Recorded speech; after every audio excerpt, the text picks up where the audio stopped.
गुरुभ्यो नमः। श्रीमते रामानुजाय नमः। श्री यादाद्रीशाय नमः। श्री यादाद्री लक्ष्मी नारसिंहस्वामी वारी महादिव्य सन्निधाనంలో మహావైభవపేతంగా భక్తి జ్ఞాన వైరాగ్య పూర్వకమైన మహా మహోత్సవాలలో బ్రహ్మోత్సవాలలో భాగంగా 5వ రోజు స్వామివారి దర్బారు సేవలో స్వామివారు సభాస్థానంలో వేంచేసినటువంటి సమయంలో వేద పురాణ ఇతిహాస పారాయణాలన్నీ కూడా స్వామివారికి విన్నపాలు విజ్ఞాపనం చేసుకున్నాం. చాలా విశేషం. నిన్నటి రోజున సూర్య భగవానుడు వైకుంఠలోకంలోకి వెళ్ళాడు. వెళ్ళిన తర్వాత ఏమి సూర్య ఇక్కడికి వచ్చావు, ఏం పని నీకు అని అడిగాడు. అధికారి కదా, అనవసరంగా ఆయన ఛాంబర్లోకి వెళ్తే కొంచెం కోపడే అవకాశం ఉంది, మెచ్చుకునే అవకాశం ఉంది. కొంచెం కోప్పడ్డాడు. కోప్పడిన తర్వాత ఏం పని అంటే, యాదగిరిగుట్టలో బ్రహ్మోత్సవాలు బాగా జరుగుతున్నాయి స్వామి, మీ వైభవం కాబట్టి నేను ఎండని ఎక్కువగా కాయకుండా యాదగిరిగుట్ట వరకు నా వేగాన్ని నా వేడిని తగ్గించుకొని మధ్యాహ్న కాలంలోనే సాయంకాలంలాగా నీడలు అందజేశాను స్వామి, ఇది తమ దృష్టికి తీసుకురావాలి అని అనుకున్నాను అన్నట్ట. చాలేపో, నువ్వు ఎవరి కంట్రోల్లో పనిచేస్తున్నావో ఆయన దగ్గరికి వెళ్ళు, ఇంద్రుడి దగ్గరికి వెళ్ళు, రేపేం కైంకర్యాలో చెప్తాడు అన్నాడు. ఇంద్రుడి దగ్గరికి వెళ్ళాడు సూర్య భగవాను. వెళ్ళిన తర్వాత ఏంటి, ఎక్కడి నుంచి వస్తున్నావు? వైకుంఠ నుంచి వస్తున్నాను. నా అనుమతి లేనిది అక్కడికి ఎందుకు వెళ్ళావు అని ఆయన కోప్పడ్డాడు. కోప్పడ్డ తర్వాత మరి ఏం చేయాలి, నేను నా పూజలు మంచి పని చేశాను కదా స్వామి, భక్తులకు ఎండలో మాడిపోకుండా చక్కగా నేను ఎండని తిరోగమనం చేశాను. అదేంటి, అక్కడ చలువ పందిళ్ళన్నీ ఉన్నాయి కదా, మరి వాళ్ళు ఆ ప్రదేశంలోనే కూర్చున్నారు. మరి నవీన్ గారు అందరూ కూడా రక్షక భటవర్గం, కార్యనిర్వాహక వర్గం అంత మంచి ఏర్పాట్లు చేశారు కదా, మరి నువ్వెందుకు నీ డ్యూటీ చేయకుండా నా ప్రమోషన్ కోసం ఏమన్నా నువ్వు ఎసరు పెడుతున్నావా అని ఇంద్రుడు అడిగేట. అడిగితే సరే ఆయన కొంచెం చిన్నపుచ్చుకున్నాడో ఏమో. ఈయనకి సూర్య భగవానుడికి వాయుదేవుడు కొంచెం ఫ్రెండ్ అనమాట. ఏరా సూర్య భగవానుడా ఎందుకు చిన్నపుచ్చుకున్నావు అన్నయ్య అంటే ఏం చెప్పాడంటే, నేను ఇట్లా వెళ్ళాను రా, అందరూ కోప్పడ్డారు, నాకు రాచారం బాగలేదేమో అని సూర్య భగవానుడు అన్నట్ట. అలాగనా, నువ్వు నేను ఒకటే కదా, రేపు నా ప్రభాతం చూపిస్తానన్నాడు. గాలి బాగా వచ్చింది, పందిరి లేచిపోయింది.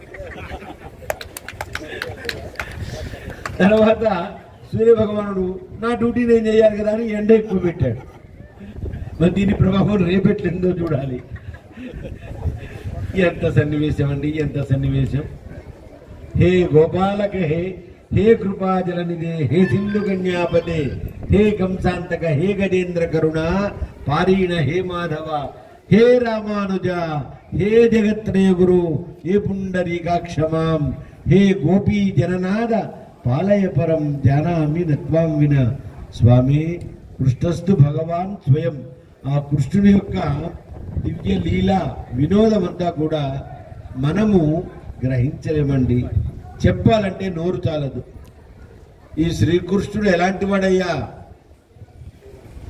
ప్రపన్నాజనమున హేతుభూతావతారుడు, యదువంశ సింహం, బ్రహ్మరుద్రేంద్రాది సమస్త దేవతామునిగణ ప్రార్థితావతారుడు, దేవకీ విమలోదరుడు, సుట్టి మౌక్తిక ప్రభూతుడు, పితృదర్శిత నిత్య నిరవజ్ఞుడు, రుక్మిణి సత్యభామ సమేత ద్వారకా నిలయాచ్యుతుడు.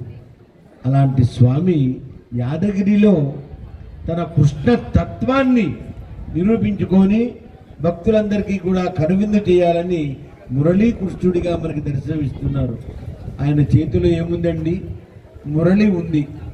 ఆ మురళినే మనం ఆదర్శంగా తీసుకున్నట్టయితే మనం జన్మ చరితార్థం చేసుకోవచ్చు. ఎట్లాగా, మురళి ఏముంది దానిలో, ఒక వెదురు బొంగు నవరంధ్రాలు పెడితే గాలి గాంధర్వమై సంగీతమై రస సన్నివేశాన్ని సృష్టిస్తుంది. మనిషి కూడా లోపల బయట ఏకీకృతంగా ఉండాలి. ఆ సప్తస్వర వర్ణ విన్యాసం ఏదైతే ఉందో ఆ వర్ణ విన్యాసాన్ని ఉచ్ఛ్వాస నిశ్వాసలను క్రమబద్ధీకరణ చేసుకుంటే గీతం కాస్త సంగీతం అవుతుంది. సంగీతంతోనే మనకి రసప్లావితం జరిగి మనము ఉద్ధరింపడానికి మోక్షహేతు అవుతుంది. అంతఃశూన్యం బహిశూన్యం, శూన్యం శూన్యం మహాశూన్యం.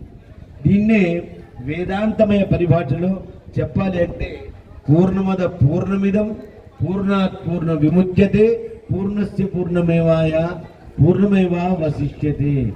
ఘటాకాశ న్యాయం. ఒక ఘటంలో శూన్య ఘటంలో ఏముంది? శూన్యం ఉంది. ఆ ఘటాన్ని విచ్ఛిన్నం చేస్తే ఈ ఘటంలో ఉన్నటువంటి కుండలో ఉన్నటువంటి శూన్యం ఏమైంది? శూన్యంలోనే కలిసిపోయింది.